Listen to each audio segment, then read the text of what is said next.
ఏమిటో ఇవాళ రెక్కలొచ్చినట్టు వింతగా ఆకాశమంచు తాకుతున్న గుండెనే కొరుక్కు తిన్న కళ్ళు చూసినంతనే మనస్సు నవ్వే మొదటిసారి ఏం మార్పిది ఎడారి ఎండ మావి ఉప్పెనై ఉంచెనే కలే కాదుగా నీ వల్లనే భరించలేని తీపి బాధలే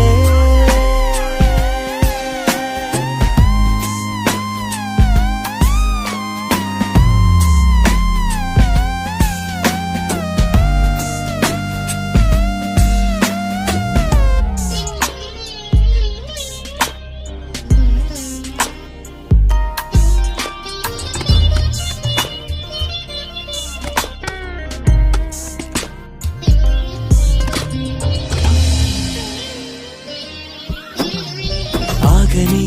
ప్రయాణమై